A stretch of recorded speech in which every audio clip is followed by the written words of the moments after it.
पहाड़, झरने और झील। हिमाचल और उत्तराखंड में आपने ऐसी वादियां देखी होंगी, लेकिन बिहार में भी ऐसी जगह है जहां पर आने पर आप कह बैठेंगे कि इसके सामने तो मसूरी, शिमला सब फेल है।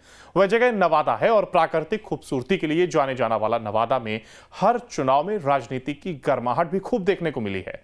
यहां पर पिछला लोकसभा चुनाव लोक जनशक्ति पार्टी के प्रत्याशी ने जीता था और 2024 में क्या है नवादा का सियासी समीकरण, आपको वो भी दिखाते हैं।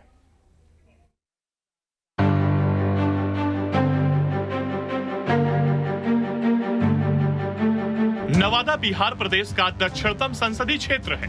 झारखंड राज्य से इसकी सीमा लगती है। बिहार का कश्मीर के नाम से प्रचलित ककोलत जल प्रपात इसी क्षेत्र में है। नवादा संसदीय क्षेत्र में कवाकोल का रानीगदर मानव सभ्यता का उदय स्थल रहा है। ये सप्त ऋषियों की तपोभूमि रही है। रामायण और महाभारत काल के कई प्रसंग यहाँ की जन श्रुतियों में आज भी कहीं सुनी जाती है, जबकि महावीर और बुद्ध ने इस धरती से भी विश्व को अहिंसा और शांति का संदेश दिया है।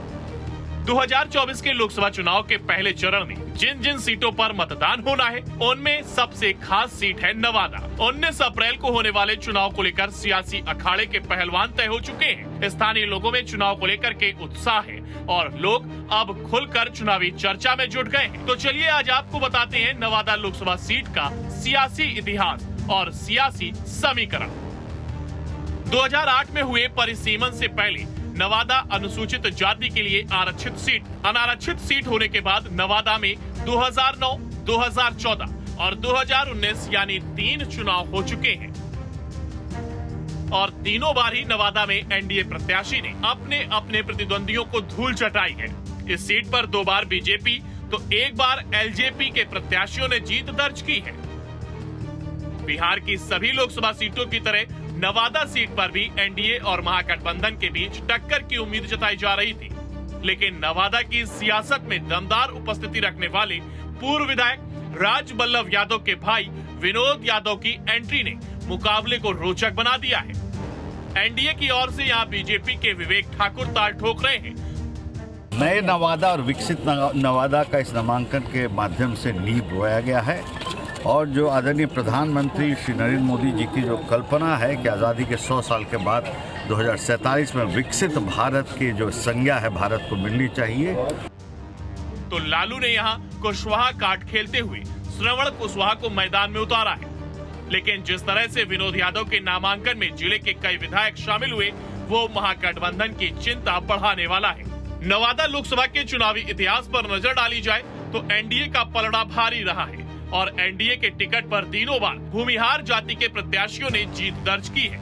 इस फैक्टर को ध्यान में रखते हुए बीजेपी ने इस बार भी भूमिहार समाज से ही विवेक ठाकुर को कमल खिलाने की जिम्मेदारी दी है।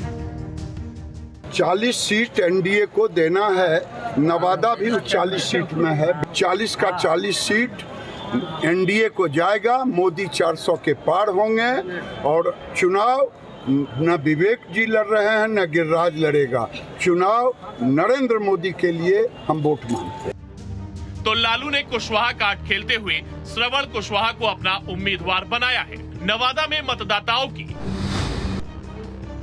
कुल संख्या 22,67,453 है, जिसमें 11,80,396 पुरुष मतदाता और महिला मतदाताओं की संख्या 10,87,058 है। जातिगत समीकरण की बात करें तो यहाँ भूमिहार और यादव किसी की हार जीत में निर्णायक भूमिका निभाते हैं। कई क्षेत्रों में ब्राह्मण और मुस्लिम वोटर्स का दबदबा है, तो अति पिछड़े और दलित वोटर्स भी बड़ी संख्या में हैं। पिछले कुछ चुनावों में महिलाओं की भागीदारी अव्वल रही है। पुरुषों की अपेक्षा उनका मतदान प्रतिशत कहीं अधिक है। लोकसभा चुनाव 2019 में नवादा जिले के 48.76% पुरुषों ने मतदान किया तो 49.76% महिला मतदाताओं ने अपना वोट डाला। पुरुषों से महिलाएं 2 कदम आगे ही नहीं। 2015 के विधानसभा चुनाव में भी पुरुषों की अपेक्षा 3.36% अधिक महिला वोटरों ने मताधिकार का प्रयोग किया था। गांव नगर की सरकार हो या संसद की, महिलाएं प्रत्याशियों के जीत हार में अपना दमखम दिखा रही हैं। Bureau report, news state, Bihar, Jharkhand.